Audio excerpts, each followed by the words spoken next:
Last class में हम लोगों ने पढ़ा था कि रिप्रोडक्शन क्या होता है, और इस जो पूरा चैप्टर है, chapter first reproduction in organism, इस चैप्टर का हमने समरी देखा था। अब आगे पढ़ते हैं। There is a large diversity in the biological world and each organism has evolved its own mechanism to multiply and produce offspring. मतलब कि जितने भी लिविंग वर्ल्ड में ऑर्गेनिज्म है, सबका खुद का एक मैकेनिज्म है जिससे वो प्रोड्यूस करते हैं ऑफस्प्रिंग को, या फिर खुद को वो मल्टीप्लाई करते हैं। वो किस पे डिपेंडेंट है? उसके हैबिटेट पे, उसके इंटरनल फिजियोलॉजी पे, और भी अदर फैक्टर्स हैं जिन पे वो मतलब उस पे वो रिस्पॉन्सिबल होते हैं कि वो कैसे रिप्रोड्यूस करते हैं। 11th क्लास में हमने पढ़ा था कि आर.एच. व्हिटेकर के 5 किंगडम क्लासिफिकेशन में Monera, Protista, Fungi, Plantae and Animalia, तो ये 5 किंगडम क्लासिफिकेशन था। Based on whether there is a participation of one organism or two in the process of reproduction, it is of 2 types. कितने reproduction में कितने participate कर रहे हैं, उस बेसिस पे रिप्रोडक्शन 2 टाइप्स का होता है, सेक्सुअल और एसेक्सुअल। एसेक्सुअल में सिंगल पेरेंट इन्वॉल्व होते हैं और सेक्सुअल में 2 पेरेंट इन्वॉल्व होते हैं। When offspring is produced by a single parent with or without the involvement of gamete formation, the reproduction is asexual. जब ऑफस्प्रिंग प्रोड्यूस होता है सिंगल पेरेंट से, या तो गैमेट फॉर्मेशन हो सकता है, नहीं भी हो सकता है। ध्यान दीजिएगा, गैमेट फॉर्मेशन हो रहा है, फ्यूजन नहीं हो रहा है। तो जब बिना गैमेट के फ्यूज हुए, यानी गैमेट फॉर्मेशन हो भी सकता है, नहीं भी हो सकता है, और ऑफस्प्रिंग प्रोड्यूस हो सिंगल पेरेंट से, तो वो रिप्रोडक्शन एसेक्सुअल रिप्रोडक्शन होगा। And when 2 parents participate in the reproductive process and also involve fusion of male and female gametes, it is called sexual reproduction. Sexual में क्या है? संगामी होगा, फ्यूजन होगा, फर्टिलाइजेशन होगा। तो जब गैमेट फॉर्मेशन तो होगा ही, गैमेट फॉर्मेशन भी होगा, गैमेट ट्रांसफर भी होगा, और गैमेट फ्यूज भी करेगा, तो वो जो रिप्रोडक्शन है वो सेक्सुअल रिप्रोडक्शन होगा। उसमें 2 पेरेंट इन्वॉल्व होते हैं। सेक्सुअल रिप्रोडक्शन में क्या होता है कि ये इवोल्यूशन प्रोसेस में भी बहुत मतलब अपना main important role, vital role को प्ले करते हैं इवोल्यूशन प्रोसेस में, क्योंकि इसमें क्या होता है कि 2 पेरेंट इन्वॉल्व होंगे, तो 2 पेरेंट के इन्वॉल्व होने से वेरिएशन आ जाएगा। वेरिएशन का मतलब डिग्री ऑफ डिफरेंस। तो डिग्री ऑफ जब डिफरेंस आएगा तो ऑब्वियस सी बात है इवोल्यूशन में इसका जो रोल होगा वो वाइटल होगा। और एसेक्सुअल में उसके एग्जैक्ट कॉपीज हो जाते हैं उसके ऑफस्प्रिंग, यानी क्लोन्स बन जाते हैं। क्लोन्स क्या होते हैं कि मॉर्फोलॉजिकली और जेनेटिकली वो सिमिलर होते हैं, एग्जैक्ट कॉपीज होते हैं, 100% सिमिलर होते हैं, तो उसमें कोई वेरिएशन लाने का कोई चांस ही नहीं है, और वेरिएशन नहीं आएगा तो इवोल्यूशन का कोई चांस नहीं है। तो एसेक्सुअल रिप्रोडक्शन इवोल्यूशन प्रोसेस में अपना इंपॉर्टेंट रोल नहीं प्ले करते हैं, लेकिन सेक्सुअल रिप्रोडक्शन इवोल्यूशन प्रोसेस में अपना वाइटल रोल प्ले करते हैं। अब एसेक्सुअल रिप्रोडक्शन में ओनली माइटोसिस होता है, और सेक्सुअल रिप्रोडक्शन में मियोसिस होता है। एसेक्सुअल में ओनली माइटोसिस होगा।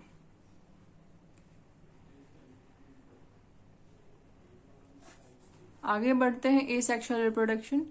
इन this method a single individual is capable of producing offspring. Asexual reproduction में सिंगल पेरेंट कैपेबल होता है ऑफस्प्रिंग को प्रोड्यूस करने का। As a result the offspring that are produced are not only identical to one another. जो produce होते हैं, मतलब कि ये पेरेंट सेल है और इससे जो 2 डॉटर सेल प्रोड्यूस हुए हैं, ये दोनों एक दूसरे के आइडेंटिकल ही नहीं होंगे, बल्कि पेरेंट का एग्जैक्ट कॉपी होगा दोनों। ये भी एकदम सेम होगा और ये भी एकदम सेम होगा पेरेंट के, मतलब कि पेरेंट के एकदम एग्जैक्ट कॉपीज होंगे। एक दूसरे से तो आइडेंटिकल होंगे ही होंगे, लेकिन पेरेंट के भी एग्जैक्ट कॉपीज होंगे। कहने का मतलब है कि ये जो है 100% मॉर्फोलॉजिकली और जेनेटिकली सिमिलर होंगे। Are these offspring likely to be genetically identical और डिफरेंट? तो जेनेटिकली आइडेंटिकल है ये। The term clone is used to describe such morphologically and genetically similar individuals. इसके लिए क्या होता है, जो 100% जो ऑफस्प्रिंग 100% जेनेटिकली और मॉर्फोलॉजिकली सिमिलर होते हैं उनके लिए जो टर्म हम यूज करते हैं वो है क्लोन्स। अब देखिए ये बाइनरी फ्यूजन इन अमूबा, तो इसमें क्या है कि न्यूक्लियस है, न्यूक्लियस खुद को डिवाइड कर दे रहा है तो 2 डॉटर सेल बन जा रहा है अलग अलग, मतलब न्यूक्लियस और साइटोप्लाज्म डिवाइड कर जा रहा है तो अलग अलग ही डॉटर सेल बन जा रहा है।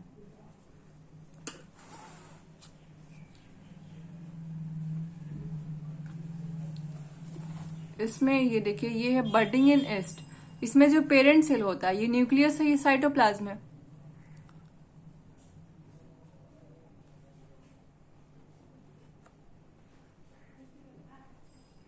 तो इसमें क्या होगा कि जो न्यूक्लियस है आगे इस पेरेंट सेल में क्या होता है कि एक आउटग्रोथ हो जाता है, इसमें बड फॉर्मेशन हो जाता है, इसी से अटैच पेरेंट सेल से अटैच्ड ही एक आउटग्रोथ हो जाता है। तो ये जो न्यूक्लियस है ये जाके यहाँ पे इसके साथ मतलब ये खुद को डिवाइड कर देता है, तो डिवाइड कर देता है तो एक इसका न्यूक्लियस हो गया और इसका एक न्यूक्लियस हो गया। तो जैसे जैसे ये जो आउटग्रोथ हुआ है यानी जो बड फॉर्मेशन हुआ है यहाँ पे, ये जब तक मैच्योर नहीं हो जाता है इसके साथ अटैच रहता है, पेरेंट सेल के साथ ही अटैच रहता है। और उसके बाद वो जब मैच्योर हो जाता है, मैच्योर होने लगता है, धीरे धीरे हो जाता है करीब करीब, तो ये खुद को अपने आप को कट ऑफ कर देता है यहाँ से। तो ये जो प्रोसेस है ये बडिंग है और एग्जाम्पल एस्ट का है। Let us see how wide spread asexual reproduction is among different group of organism. अब देखिए कि बहुत सारे ग्रुप जो है ऑर्गेनिज्म के, उसमें एसेक्सुअल रिप्रोडक्शन कितना वाइड स्प्रेड है। Asexual reproduction is common among single celled organism. ये मैंने लास्ट क्लास में बताया था कि सिंगल सेल्ड में जनरली ये कॉमन होता है asexual reproduction, and in plants and animals with relatively simple organisation. और जो प्लांट्स और एनिमल्स के ऑर्गेनाइजेशन जो सिंपल होते हैं, मतलब सिंपल ऑर्गेनाइजेशन होता है जिन प्लांट्स और एनिमल्स का, उसमें भी एसेक्सुअल रिप्रोडक्शन होता है। In protist and monerans the organism or the parent cell divide into two to give rise to new individuals. Protista और मोनरा में क्या होता है कि जो पेरेंट सेल होता है वो 2 में मतलब 2 सेल में डिवाइड हो जाता है और नए इंडिविजुअल को प्रोड्यूस कर देता है, मतलब कि डिवाइड कर देता है और नए इंडिविजुअल को गिव राइज कर देता है। अब इसमें कुछ ऑर्गेनिज्म होते हैं जैसे अमीबा होता है, जैसे इनको अनफेवरेबल कंडीशन मिलता है वैसे ये खुद को 3 लेयर बना के 3 लेयर से 3 हार्ड लेयर से अपने आप को कवर कर लेते हैं। सिस्ट का लेयर होता है तो उस लेयर से वो खुद को कवर कर लेते हैं। इसी प्रोसेस को हम इंसिस्टेशन कहते हैं। और जैसे ही ये मतलब अनफेवरेबल कंडीशन हटा वैसे ये खुद को मल्टीपल फ्यूजन करके ये खुद को बहुत छोटे छोटे माइन्यूट अमीबा को और या फिर इसको कह सकते हैं सूडोपोडियोस्पोर्स को ये लिबरेट कर देते हैं। और जो सिस्ट का वॉल है जो 3 लेयर बना हुआ है वो बर्स्ट आउट कर जाता है और जो स्पोर्स हो जाते हैं वो सराउंडिंग मीडियम में अपने आप को लिबरेट हो जाते हैं वो, और बहुत सारे अमीबा बन जाते हैं। और उसी फेनोमेनन को हम कहते हैं स्पोरुलेशन। जैसे ही अनफेवरेबल कंडीशन आता है वैसे ही अमीबा क्या करता है कि अपने चारों तरफ 3 लेयर से वो अपने आप को कवरिंग से अपने आप को कवर कर लेता है। 3 लेयर के कवरिंग से अपने आप को कवर कर लेता है। सिस्ट की कवरिंग से हार्ड कवरिंग होता है वो, उसी प्रोसेस को हम कहते हैं encystation. Under unfavourable condition the amoeba withdraw its pseudopodia and secretes a 3-layered hard covering or cyst around itself. This phenomenon is termed as incystation. और वही जब अनफेवरेबल कंडीशन हट जाता है, when favourable condition return the insisted amoeba divides bye multiple fusion. जो amoeba जो होता है वो मल्टीपल फ्यूजन कर देता है और बहुत छोटे छोटे सूडोपोडियोस्पोर्स को वो प्रोड्यूस कर देता है। और जो ये सिस्ट का वॉल है जब ये बर्स्ट आउट करता है तो जो स्पोर्स हैं जो पोडियोस्पोर्स है वो खुद मतलब वो लिबरेट हो जाते हैं, वो जो सराउंडिंग मीडियम रहता है उसमें लिबरेट हो जाते हैं और बहुत सारे अमीबा में ग्रो अप हो जाते हैं। इसी फिनोमेनन को स्पोरुलेशन कहते हैं। मतलब कि इंसिस्टेशन वो होता है जो सिस्ट के कवरिंग से जब अनफेवरेबल कंडीशन आता है तो, और जो स्पोरुलेशन क्या होता है, स्पोर्स जब लिबरेट करते हैं यानी मल्टीपल फ्यूजन जब कर देता है, जब भी फेवरेबल कंडीशन बैक हो जाता है, रिटर्न कर जाता है, तो वैसे ही वो अपने आप का मतलब मल्टीपल फ्यूजन कर देता है। तो मल्टीपल फ्यूजन कर देगा तो जो छोटे छोटे सूडोपोडियोस्पोर्स हैं जो उस टाइम में बने रहेंगे अंदर, तो वो क्या होता है, सिस्ट का वॉल जो बर्स्ट आउट कर जाता है तो वो छोटे छोटे माइन्यूट जो होते हैं सूडोपोडियोस्पोर्स वो लिबरेट कर जाते हैं सराउंडिंग मीडियम में। तो स्पोर्स से याद रखिए स्पोरुलेशन और सिस्ट से याद कीजिए इंसिस्टेशन।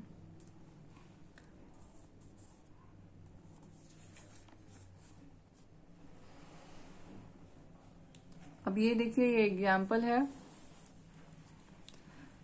ये जू स्पोर्स का एग्जाम्पल है क्लैमिडोमोनास का, और ये है कोनिडिया का एग्जाम्पल, ये कोनेडियोफोर्स है, ये कोनिडिया है सब। ये नेक्स्ट एग्जाम्पल देखिए बर्ड्स का है, हाइड्रा में बर्ड्स का एग्जाम्पल है, और ये है जेम्यूल्स इन स्पॉन्ज। ये जो छोटे छोटे गोल गोल गोल गोल हैं ये जेम्यूल्स है, ये स्पॉन्जिंग फाइबर है, ये जो है ये स्पॉन्जिंग फाइबर है, और ये जो है ये सिलिका के स्पिक्यूल्स हैं। ये जो ऐसे आपको स्ट्रक्चर दिख रहा है ऐसे, तो ये जो है स्पिक्यूल्स है, सिलिका स्पिक्यूल्स है, और ये जेम्यूल्स है। ये जेम्यूल्स इन स्पॉन्ज का एग्जाम्पल है। एसेक्सुअल स्ट्रक्चर है ये सब, एसेक्सुअल रिप्रोडक्टिव स्ट्रक्चर्स हैं। नेक्स्ट देखते हैं हम in this organism. In this organism, cell division is itself a mode of reproduction. Cell division ही एक मोड ऑफ रिप्रोडक्शन है, मतलब सेल डिवीजन खुद ही एक मोड ऑफ रिप्रोडक्शन है ये सब ऑर्गेनिज्म में। Many single cell organism reproduce by binary fusion. बहुत सारे जो सिंगल सेल ऑर्गेनिज्म है वो बाइनरी फ्यूजन करके अपने आप को रिप्रोड्यूस करते हैं। When a cell divides into two halves and each rapidly grow into an adult, मतलब कि ये है, ये पेरेंट सेल है, मैंने बार बार बताया ये पेरेंट सेल है, अपने आप को आधा आधा दो में बांट लेता है तो बाइनरी फ्यूजन होता है। When a cell divides into two halves and each rapidly grows into an adult, जैसे amoeba, paramecium and yeast, the division is unequal and small buds are produced that remain attached initially to the parent cell, which eventually get separated and mature into new yeast organism. इसमें क्या होता है, yeast में क्या होता है कि एक बर्ड का, मैंने लास्ट पेज पे बताया था कि क्या होता है, पेरेंट सेल में एक आउटग्रोथ हो जाता है। तो आउटग्रोथ हो जाता है तो वो यहाँ का जो न्यूक्लियस जो है पेरेंट सेल का, वो जाके उस बर्ड के साथ एक और मतलब डिवाइड करके एक और न्यूक्लियस बना लेता है, और वो बर्ड तब तक वो अटैच रहता है पेरेंट सेल के साथ जब तक वो मैच्योर ना हो जाए। मैच्योर होते ही वो कट ऑफ हो जाता है। तो उसमें एकदम अनइक्वल होता है, जो डिवीजन होता है वो अनइक्वल होता है। बाइनरी में इक्वल होता है, मतलब टू हाउस में आधा आधा में बांट लेता है खुद को, और इसमें क्या है, अनइक्वल होता है। स्मॉल बर्ड्स प्रोड्यूस्ड होते हैं और पहले अटैच रहते हैं पेरेंट सेल के साथ, और बाद में जब धीरे धीरे मैच्योर होने लगते हैं तो खुद को वो सेपरेट कर लेते हैं पेरेंट सेल के बाद, पेरेंट सेल से, और उसके बाद मैच्योर कर जाते हैं, नया ईस्ट ऑर्गेनिज्म बना लेते हैं, नया सेल बना लेते हैं, नए ऑर्गेनिज्म में अपने आप को ग्रो अप कर लेते हैं। Members of the kingdom fungi and simple plants such as algae reproduce through special asexual reproductive structures. जब फंगी किंगडम के मेंबर्स हैं या फिर सिंपल प्लांट्स हैं तो ये सब स्पेशल एसेक्सुअल रिप्रोडक्टिव स्ट्रक्चर से रिप्रोड्यूस करते हैं। The most common of this structures are zoospores. इसमें से जो सबसे कॉमन है वो है जू स्पोर्स। जू स्पोर्स का एग्जाम्पल है ये क्लैमिडोमोनास का, ये एग्जाम्पल है क्लैमिडोमोनास का। That are usually microscopic motile structure. ये जो स्पोर्स होते हैं वो मोटाइल होते हैं, इसमें ये क्या होते हैं ना कि these are endogenously produced unicellular naked and motile spores with one or two flagella। इसमें फ्लैजेला होता है, अब देखिए डायग्राम में देखिए फ्लैजेला है, इसीलिए मोटाइल होते हैं। फ्लैजेला है इसी वजह से मोटाइल होता है, ये है फ्लैजेला है इसमें। तो यही रीजन है इसके मोटाइल होने का। जो spores are produced in a sac like structure called zoosporangium. ये देखिए